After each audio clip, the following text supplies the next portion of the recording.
श्री गोविंद गुरु राजकीय महाविद्यालय बांसवाड़ा के यूट्यूब चैनल में आप सभी विद्यार्थियों का और प्यारे साथियों का बहुत बहुत स्वागत है। आज हम गोविंद गुरु जनजातीय विश्वविद्यालय बांसवाड़ा के एमए फाइनल के समाजशास्त्र विषय के अंतर्गत paper number 5179 C sociology of change and development के अंतर्गत पहली यूनिट के अंतर्गत आने वाले प्रकरण सामाजिक परिवर्तन, इसकी अवधारणा और विशेषताओं के बारे में जानेंगे। तो हम शुरू करते हैं। सामाजिक परिवर्तन का परिचय, यानी सामाजिक परिवर्तन क्या है। परिवर्तन जो है प्रकृति का शाश्वत और अटल नियम है। कोई भी चीज़ जो अपने आप को नहीं बदलती है वह एक जैसी रह जाती है और समय के साथ वह खत्म हो जाती है। मैकाइवर ने कहा है, समाज परिवर्तनशील और गत्यात्मक है। सामाजिक परिवर्तन दो बातों से या दो शब्दों से मिलकर बना है, सामाजिक और परिवर्तन। यहाँ सामाजिक का अर्थ है समाज से संबंधित और परिवर्तन किसी क्रिया या वस्तु में पूर्व की स्थिति में बदलाव का आ जाना।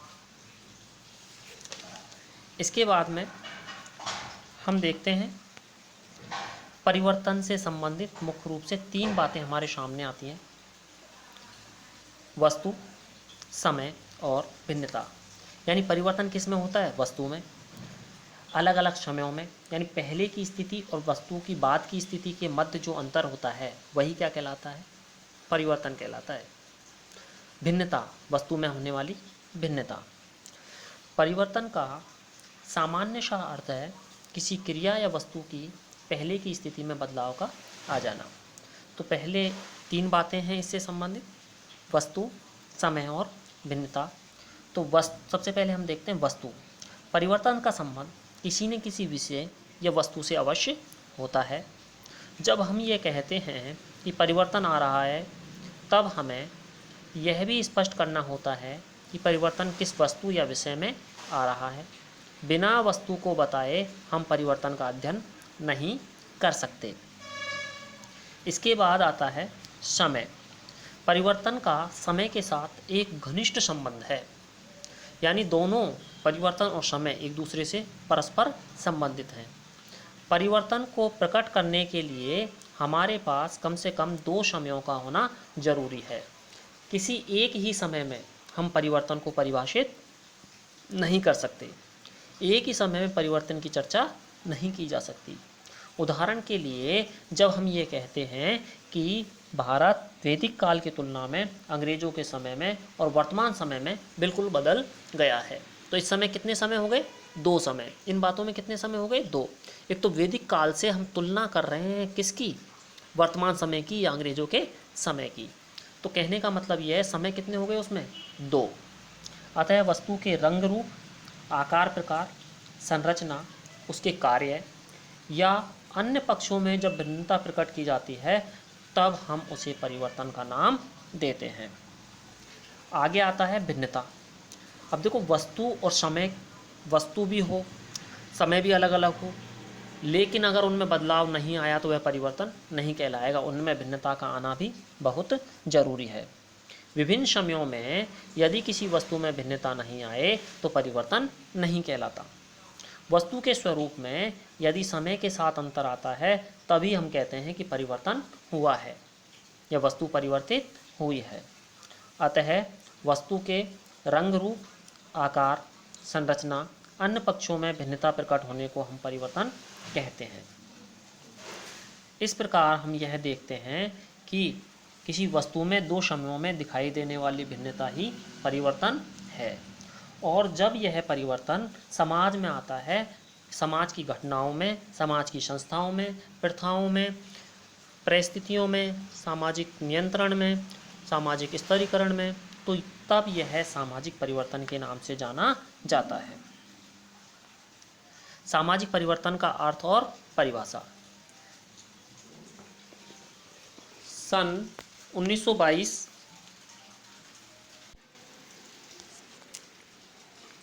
सन 1922 ईस्वी में ऑगरबन ने सोशल चेंज में सामाजिक परिवर्तन का उल्लेख किया।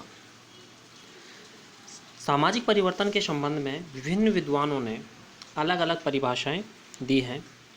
कुछ विद्वानों ने सामाजिक ढांचे में होने वाले परिवर्तन को ही सामाजिक परिवर्तन कह दिया। मैकाइवर और पेज के अनुसार, यानी कि मैकाइवर और पेज ने सामाजिक परिवर्तन की क्या विशेषता बताई। उन्होंने बताया कि समाजशास्त्री होने के नाते हमारी विशेष रुचि प्रत्यक्ष रूप से सामाजिक संबंधों में है। यानी कि उन्होंने यह भी कहा था कि सामाजिक संबंधों का जाल ही समाज है। तो इन सामाजिक संबंधों में जो परिवर्तन होता है उसे ही हम सामाजिक परिवर्तन कहते हैं। ये किसने कहा? मैकाइवर और पेज ने। उन्होंने यह कहा कि सामाजिक संबंधों में होने वाला परिवर्तन ही सामाजिक परिवर्तन है। इस प्रकार मैकाइवर और पेज सामाजिक परिवर्तन की व्याख्या शुद्ध समाजशास्त्रीय दृष्टिकोण से करते हैं और सामाजिक परिवर्तन को सामाजिक संबंधों में होने वाले परिवर्तन की संज्ञा देते हैं, क्योंकि समाज का जो ताना बाना है, समाज का जो जाल है, वो सामाजिक संबंधों से ही बना है। इसके बाद आता है किंग्सले डेविस। यानी किंग्सले डेविस ने सामाजिक परिवर्तन की क्या परिभाषा दी। किंग्सले डेविस ने भी सामाजिक परिवर्तन की जो व्याख्या है वो पूर्ण रूप से समाजशास्त्रीय ढंग से ही की है। वे ये लिखते हैं, कौन लिखते हैं? किंग्सले डेविस, कि सामाजिक परिवर्तन से हम केवल उन्हीं परिवर्तनों को समझते हैं जो सामाजिक संगठन अर्थात समाज के ढांचे और प्रकारों में घटित होते हैं। समाज की विभिन्न इकाइयाँ जैसे संस्थाएं, समुदाय, समितियाँ, समूह एवं परिस्थितियाँ आदि मिलकर सामाजिक ढांचे का निर्माण करती हैं और इन इकाइयों के जो कार्य हैं वो अलग अलग हैं और इन इकाइयों के संगठनों में, इनके कार्यों में, इन इकाइयों में जो परिवर्तन होता है वही सामाजिक परिवर्तन है। अगला आता है गिन्सबर्ग के अनुसार। यानी गिन्सबर्ग ने सामाजिक परिवर्तन की क्या विशेषता बताई या क्या परिभाषा दी। गिन्सबर्ग ने लिखा कि सामाजिक परिवर्तन से मेरा तात्पर्य सामाजिक ढांचे में परिवर्तन अर्थात समाज के आकार, इसके विभिन्न अंगों तथा इसके संगठन के प्रकारों की बनावट एवं संतुलन में होने वाला परिवर्तन है। यानी कि सामाजिक ढांचे में परिवर्तन है। इसके बाद आता है जॉनसन। जॉनसन ने क्या कहा सामाजिक परिवर्तन के बारे में? जॉनसन ने कहा कि अपने मूल अर्थ में सामाजिक परिवर्तन का अर्थ सामाजिक ढांचे में परिवर्तन है। कहने का तात्पर्य यह है कि सभी समाजशास्त्रियों ने लगभग एक जैसी परिभाषा दी और उन्होंने सामाजिक ढांचे में होने वाले परिवर्तन को सामाजिक परिवर्तन का नाम दिया। संक्षेप में हम इतना कह सकते हैं कि सामाजिक परिवर्तन उन परिवर्तनों को कहते हैं जो मानवीय संबंधों, व्यवहारों, संस्थाओं, परिस्थितियों, कार्यविधियों, मूल्यों, सामाजिक संरचना एवं प्रकारों में होते हैं। यानी कि इन सभी में होने वाला परिवर्तन सामाजिक परिवर्तन है और इन सभी के माध्यम से समाज का ढांचा बनता है। इसलिए समाज के ढांचे में होने वाला परिवर्तन ही सामाजिक परिवर्तन के नाम से जाना जाएगा।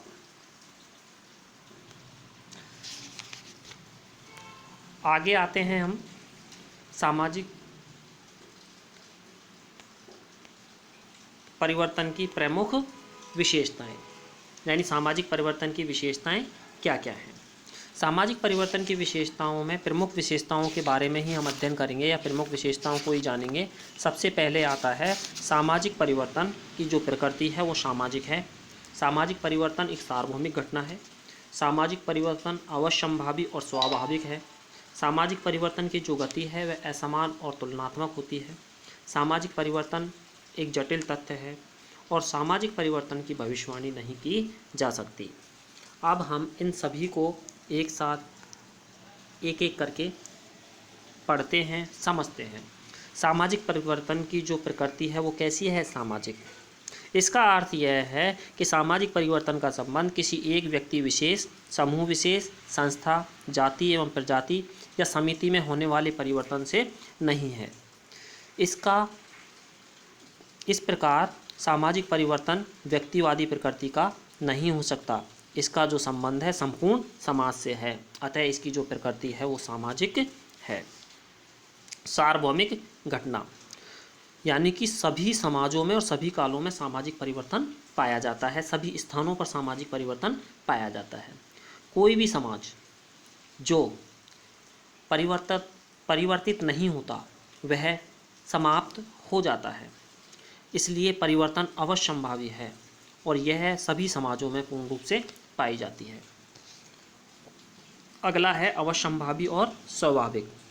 प्रत्येक समाज में हमें निश्चित रूप से अनिवार्य रूप से परिवर्तन दिखाई देता है और यह एक स्वाभाविक घटना है। परिवर्तन प्रकृति का अटल नियम है और समाज भी प्रकृति का एक अंग होने के कारण परिवर्तन से नहीं बच सकता। यानी कि समाज में भी परिवर्तन पाया जाता है और समाज भी प्रकृति का एक अंग होने के कारण इसमें यह परिवर्तन से नहीं बच सकता। कई बार हम परिवर्तन का विरोध जरूर करते हैं, परिवर्तन के प्रति अनिच्छा भी प्रकट करते हैं, हमारी इच्छा नहीं होती परिवर्तन लाने की, लेकिन फिर भी हम परिवर्तन को नहीं रोक सकते। कभी यह परिवर्तन जानबूझकर नियोजित रूप से लाए जाते हैं तो कभी यह स्वतः ही उत्पन्न हो जाते हैं। अगला है परिवर्तन की जो गति है वह असमान होती है और तथा तुलनात्मक होती है। सामाजिक परिवर्तन सभी समाजों में पाया जाता है, फिर भी इसकी गति असमान होती है, यानी कि समान गति नहीं होती। आदिम एवं पूर्वी समाजों की तुलना में आधुनिक और पश्चिमी समाज जो है उनमें जो परिवर्तन आता है वह तीव्र गति से आता है। यही नहीं, एक समाज में भी विभिन्न अंगों में आने वाला परिवर्तन की गति अलग अलग होती है। भारत में ग्रामीण समाजों की तुलना में शहरों में शीघ्र परिवर्तन आते हैं।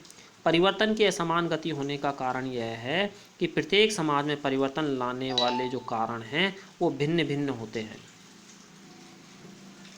इसके बाद आता है एक जटिल तथ्य। सामाजिक परिवर्तन का संबंध गुणात्मक परिवर्तनों से है जिसका कि कोई मापतोल नहीं है, अतः यह एक जटिल तथ्य है। हम किसी भौतिक वस्तु या भौतिक संस्कृति में होने वाली परिवर्तन को मापतोल के आधार पर प्रकट कर सकते हैं, लेकिन जब यह परिवर्तन अभौतिक वस्तुओं में, अभौतिक संस्कृति में आता है, जैसे सामाजिक मूल्यों में आए, सामाजिक विचारों में आए, विश्वासों में आए, संस्थाओं में आए, जिसे हम माप नहीं सकते, इसलिए इन्हें सरलता से उनका रूप भी समझ में नहीं आता। सामाजिक परिवर्तन में वृद्धि के साथ इसकी जटिलता में भी वृद्धि होती जाती है। इसके बाद आता है भविष्यवाणी नहीं की जा सकती सामाजिक परिवर्तन की। हम पहले से यह निश्चित नहीं कर सकते, पहले से यह पता नहीं कर सकते, पहले से यह नहीं बता सकते कि सामाजिक परिवर्तन किस दर से आएगा और इसकी गति क्या होगी। पूर्वानुमान लगाना कठिन होता है, अतः इसके बारे में भविष्यवाणी बिल्कुल भी नहीं की जा सकती। यह कहना बड़ा कठिन है कि औद्योगिकरण के कारण एवं या नगरीयकरण के कारण भारत में जाति प्रथा, संयुक्त परिवार प्रणाली और विवाह में कौन कौन से परिवर्तन आएंगे। हालांकि औद्योगिकरण हमारे समाज में आ रहा है, नगरीकरण हमारे समाज में पहले से ही मौजूद है, औद्योगिकरण मौजूद है, लेकिन इनके बावजूद हम यह नहीं कह सकते कि इनके कारण हमारे जो संयुक्त परिवार प्रणाली है या हमारी जाति प्रथा है उसमें कौन कौन से परिवर्तन आएंगे। यह कहना कठिन है। यह बताना भी कठिन है कि आगे चलकर लोगों के विचारों, विश्वासों, मूल्यों, आदर्शों आदि में किस प्रकार के परिवर्तन आएंगे। इस प्रकार आज की कक्षा में हमने यह जाना कि सामाजिक परिवर्तन क्या है और सामाजिक परिवर्तन की प्रमुख विशेषताएं कौन कौन सी हैं। सामाजिक परिवर्तन का अर्थ है समाज में होने वाला परिवर्तन, सामाजिक ढांचे में होने वाला परिवर्तन, और सामाजिक परिवर्तन की विशेषताओं में यह सामाजिक है, सार्वभौमिक घटना है, अवश्यंभावी है, इसकी गति तुलनात्मक होती है, यह एक जटिल तथ्य है और इसकी भविष्यवाणी हम बिल्कुल भी नहीं कर सकते। धन्यवाद।